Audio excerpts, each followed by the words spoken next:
You are listening to a Life in Quebec podcast. For more, visit lifeinquebec.com. This is Ruby Pratka, and you're listening to a Life in Quebec podcast.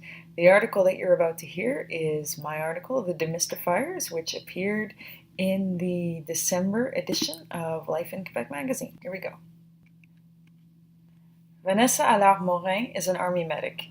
Julie Lavoie is a psychology student. Jean-Philippe Marion is a barista, and Martin Girard is an IT entrepreneur. But in their spare time, they're the Demystifiers. The Demystifiers and the group that trains and dispatches them, the Groupe Régional d'Intervention Sociale, or GRI, sound like the branches of a crime-fighting squad, but they have no capes or special effects. Their mission is to promote acceptance of homosexuality and bisexuality in schools and colleges around the province. Their secret weapons are their own life stories. We don't demystify with data, we demystify with our own experience, Lavoie explains. What I know best is my life. I tell the kids that I like to travel, I have a dog, and I had cereal for breakfast this morning, says Allard-Morin. We're not extraterrestrials, and we're not there to recruit. After presenting themselves, the Demystifiers, who work in teams of two, open the floor for questions. There are very few taboos. Lavoie talks freely about her childhood in Saguenay, her initially tumultuous coming out, and her long-distance relationship with her girlfriend. I like questions that are difficult, she says. If a question sends shockwaves through the room, that means other people are asking it. The kids love asking questions, says Allard-Morin, who's done 10 school visits. The most common questions are about how my friends, parents, and work handled my coming out. Once, though, someone did ask me if the disease was curable. The GRI has been sending volunteers into schools for more than 20 years in Montreal and close to 15 years in Quebec City. Teachers invite speakers to their classes, either as a way of addressing a bullying incident or as part of a broader emphasis on tolerance. GRI has spawned branch organizations in 3 other regions of Quebec and even in Belgium. In the project's early days, gay and lesbian Canadians were not yet protected from discrimination based on sexual orientation, and same-sex marriage and adoption were activist pipe dreams.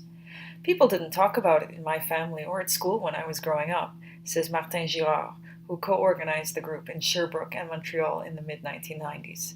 The church condemned it, and then of course there was the AIDS crisis. I've seen a lot of evolution as far as people's mentalities are concerned, he says. The laws are great, but there's still a lot of grassroots work to be done. There's been a definite change in mentalities compared to where we were 13 or 14 years ago, says André Tardif, the organization's Quebec City director. We speak a lot more about gay families with children now. We have some demystifiers who are raising children. The teenagers we speak to are a bit more open to discussion and know a lot more people who are gay, but they still have a lot of the same prejudices. People learn prejudices from previous generations. In that sense, it's no different from racism or sexism. You say to yourself, God, these things take a long time to change. That, ideally, is where the GRI comes in. With adults, it's difficult to change mentalities. 14-year-old kids are in learning mode, in discovery mode. We want to integrate an understanding of difference into their education at that point, says Tardif. The Demystifiers have also begun to present in Francisation classes, which teach adult newcomers about Quebec's language and culture. Some immigrants come from countries where homosexuality is a taboo or even a crime. We're the first bisexual and homosexual people that they meet. The challenge is showing in 75 minutes that we're ordinary people and we can be different and at the same time comfortable in our own skin, says Marie-Christine Rochefort, demystification coordinator at GRI Quebec. The preconceived notions that the Francisation students and the youth have are pretty much the same, she says. That gay and bisexual people are abnormal, unhealthy, or can't be good role models for their children, and that gay men are all effeminate and lesbian women all masculine. The sessions have a dual goal: chipping away at stereotypes about the gay community, and helping gay, lesbian, bisexual, transgender, and questioning students feel more comfortable in their own skin. It's a mission that hits home for Jean-Philippe Marion. I share my story because I would have liked to have someone do that for me, he says. Marion, 28, grew up in Normantal, a town of less than 900 people south of James Bay. There were so many times I felt so alone, he recalls. I came out in high school to 4 people whom I trusted. Then one guy told another friend of mine, and suddenly the whole school knew, in a day. For a few days it was hard. People I didn't know stared at me. Then they started to ask me all kinds of questions. I was eventually voted Personality of the Year.